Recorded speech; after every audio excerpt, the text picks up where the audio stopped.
ಮಾಧ್ಯಮದ ಮಿತ್ರಗಳಿಗೆ ಈ ಮೂಲಕ ನಾನು ಧನ್ಯವಾದಗಳನ್ನು ಅರ್ಪಿಸ್ತಾ ಇದ್ದೀನಿ. ಇವತ್ತು ನಾನು ತಾಂತ್ರಿಕ ಶಿಕ್ಷಣ ಇಲಾಖೆಯ ಸರ್ಕಾರಿ ಮುದ್ರಣ ತಂತ್ರಜ್ಞಾನ ಸಂಸ್ಥೆಯ ಪ್ರಾಂಶುಪಾಲರ ಹುದ್ದೆಯ ಮೂಲಕ ನನ್ನ ಸರ್ಕಾರಿ ಸೇವಾ ನಿವೃತ್ತಿಯನ್ನು ಹೊಂದ್ತಾ ಇದ್ದೀನಿ. ನನಗೆ ಸುಮಾರು ನಾನು 33 ವರ್ಷಗಳ ಕಾಲ ತಾಂತ್ರಿಕ ಶಿಕ್ಷಣ ಇಲಾಖೆಯಲ್ಲಿ ವಿವಿಧ ಹುದ್ದೆಗಳಲ್ಲಿ ಕಾರ್ಯನಿರ್ವಹಿಸಿದ್ದೇನೆ. ಉಪನ್ಯಾಸಕನಾಗಿ 1993 ಡಿಸೆಂಬರ್ 27ರಂದು ಸೇರಿದ ನಾನು ವಿವಿಧ ಹುದ್ದೆಗಳಲ್ಲಿ ಕಾರ್ಯನಿರ್ವಹಿಸಿ ಇವತ್ತು ನಿವೃತ್ತಿ ಹೊಂದ್ತಾ ಇದ್ದೀನಿ. ಉಪನ್ಯಾಸಕರ ನಂತರ ನಾನು HOD ಆಗಿ ವಿಭಾಗಾಧಿಕಾರಿಯ ಕೆಲಸ ನಿರ್ವಹಿಸಿದ್ದೇನೆ. ಅದರ ನಂತರ ಪ್ರಾಂಶುಪಾಲರಾಗಿ SJ ಸರ್ಕಾರಿ ಪಾಲಿಟೆಕ್ನಿಕ್ನಲ್ಲಿ ಕಾರ್ಯನಿರ್ವಹಿಸಿದ್ದೇನೆ.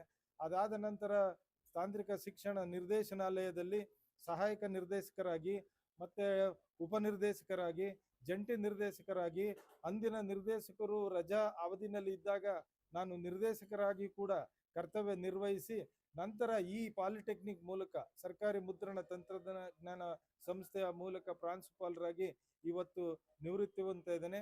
ನನ್ನ ಈ ಸುದೀರ್ಘ ಸೇವೆಯಲ್ಲಿ ನನ್ನ ಶಕ್ತಿ ಮೀರಿ ತಾಂತ್ರಿಕ ಶಿಕ್ಷಣ ಇಲಾಖೆಗೆ ಸಾಕಷ್ಟು ಸೇವೆಯನ್ನು ಸಲ್ಲಿಸಿದ್ದೇನೆ. ಮುಖ್ಯವಾಗಿ ವಿದ್ಯಾರ್ಥಿಗಳ ಹಿತದೃಷ್ಟಿಯಿಂದ ಈ ರಾಜ್ಯದ ವಿದ್ಯಾರ್ಥಿಗಳಿಗೆ ಅನುಕೂಲ ಆಗೋ ರೀತಿಯಲ್ಲಿ ಪಠ್ಯಕ್ರಮಗಳನ್ನು ನಿರೂಪಣೆ ಮಾಡೋದ್ರ ಮೂಲಕ ವಿದ್ಯಾರ್ಥಿಗಳಿಗೆ ಪಾಠ ಪ್ರವಚನ ನೀಡೋದ್ರ ಮೂಲಕ ನಾನು ನ್ಯಾಯವನ್ನು ದೊರಕಿಸಿಕೊಟ್ಟಿದ್ದೇನೆ ಅನ್ನುವಂಥ ತೃಪ್ತಿ ಈ ಸಂದರ್ಭದಲ್ಲಿ ನನಗಿದೆ.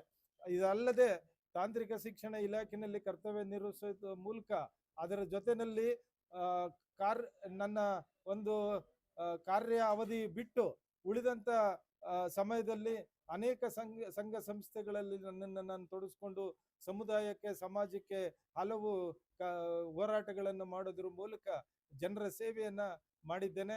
ಮುಖ್ಯವಾಗಿ ಕರ್ನಾಟಕ ರಾಜ್ಯ ಸರ್ಕಾರಿ SC/ST ನೌಕರರ ಸಮನ್ವಯ ಸಮಿತಿಯ ವಿವಿಧ ಹುದ್ದೆಗಳಲ್ಲಿ ಕೋಶಾಧ್ಯಕ್ಷರಾಗಿ, ಪ್ರಧಾನ ಕಾರ್ಯದರ್ಶಿಯಾಗಿ ನಾನು ನಮ್ಮ ರಾಜ್ಯ ನಾಯಕರು, ರಾಜ್ಯ ಮುಖಂಡರು ಜೊತೆಗೆ ನಮ್ಮ ಸಂಘಟನೆಯ ಸಮನ್ವಯ ಸಮಿತಿಯ ರಾಜ್ಯಾಧ್ಯಕ್ಷರಾದಂಥ D ಶಿವಶಂಕರ್ ಸಾಹೇಬರ ಜೊತೆ ನಿಕಟವಾಗಿ ಜೊತೆನಲ್ಲಿ ಇದ್ಕೊಂಡು ರಾಜ್ಯಾದ್ಯಂತ ನೌಕರರ ಕುಂದುಕೊರತೆಗಳಿಗೆ ಸ್ಪಂದಿಸುವಂಥ ಕೆಲಸನ ನಿರ್ವಹಿಸಿದ್ದೇನೆ. ಈ ಎಲ್ಲ ಚಟುವಟಿಕೆಗಳು ನನಗೆ ತೃಪ್ತಿಯನ್ನು ತಂದಿದೆ. ನನ್ನ ಜೊತೆಯಲ್ಲಿ ನನ್ನ ಧರ್ಮಪತ್ನಿಯಾದಂಥ ರಾಜೇಶ್ವರಿ ಅವರು ಜೊತೆಯಲ್ಲಿದ್ದಾರೆ. ಅವರು ಕೊಟ್ಟಂಥ ಸಹಕಾರ, ನನ್ನ ತಾಯಿಯಾಗಿ ಅವರು ಕಾರ್ಯನಿರ್ವಹಿಸಿದ ಸಹಕಾರದಿಂದ ನಾನು ಸಮಾಜಮುಖಿಯಾಗಿ ಕೆಲಸ ನಿರ್ವಹಿಸೋದಕ್ಕೆ ಸಾಧ್ಯ ಆಯಿತು. ಅವರು ಮನೆಯಲ್ಲಿ ಎಲ್ಲ ಜವಾಬ್ದಾರಿಯನ್ನು ಹೊತ್ಕೊಂಡು ಮಕ್ಕಳನ್ನು ಪೋಷಣೆ ಮಾಡೋದ್ರ ಮೂಲಕ, ನನಗೆ ಪೋಷಣೆ ಮಾಡೋದ್ರ ಮೂಲಕ ನನಗೆ ಸಹಕರಿಸಿದ್ದಕ್ಕಾಗಿ ನಾನು ಸರ್ಕಾರಿ ಕೆಲಸನ ತೃಪ್ತಿಕರವಾಗಿ ನಿರ್ವಹಿಸೋದಕ್ಕೆ ಸಾಧ್ಯ ಆಯಿತು. ಜೊತೆಗೆ ಸಮಾಜಮುಖಿಯಾಗಿ ಸಂಘ ಸಂಸ್ಥೆಗಳಲ್ಲಿ ಕಾರ್ಯನಿರ್ವಹಿಸೋದಕ್ಕೆ ಸಾಧ್ಯವಾಯಿತು. ಹಾಗಾಗಿ ಇವತ್ತು ನಾನು ಸರ್ಕಾರಿ ಸೇವೆಯಿಂದ ನಿವೃತ್ತಿ ಹೊಂದ್ತಾ ಇದ್ದೇನೆ. ಈ ಸೇವಾ ನಿವೃತ್ತಿ ನನಗೆ ತೃಪ್ತಿ ತಂದಿದೆ. ಇನ್ನು ಮುಂದೆ ಸರ್ಕಾರಿ ಸೇವೆಯಿಂದ ನಿವೃತ್ತಿ ಆದ ನಂತರ ಮುಂದಿನ ಜೀವನ ಯಾವ ಥರ, ಈಗಾಗಲೇ ನಮ್ಮ ಎಲ್ಲ ಭಾಷಣ ಮಾಡಿದಂಥ ಎಲ್ಲ ನನ್ನ ಹಿತೈಷಿಗಳು ಹೇಳಿದ್ರು, ಅದು ಪಾರ್ಟ್ B, ಜೀವನ B ಪ್ರಾರಂಭ ಆಗುತ್ತೆ ಅಂತೇಳಿ. ಆ ಜೀವನ B ಏನು ನಡೆಯಿದೆ ಅನ್ನೋದನ್ನ ನಾನು ಯೋಚನೆ ಮಾಡಬೇಕಾಗಿದೆ. ಆ ದಿಕ್ಕಿನಲ್ಲಿ ನಾನು ಕೆಲಸ ಮಾಡಬೇಕಾಗಿದೆ ಅಂತೇಳಿ ಈ ಸಂದರ್ಭದಲ್ಲಿ ಹೇಳ್ತಾ ನನ್ನ ಮಾತನ್ನು ಮುಗಿಸ್ತೇನೆ. ಜೈ ಭೀಮ್.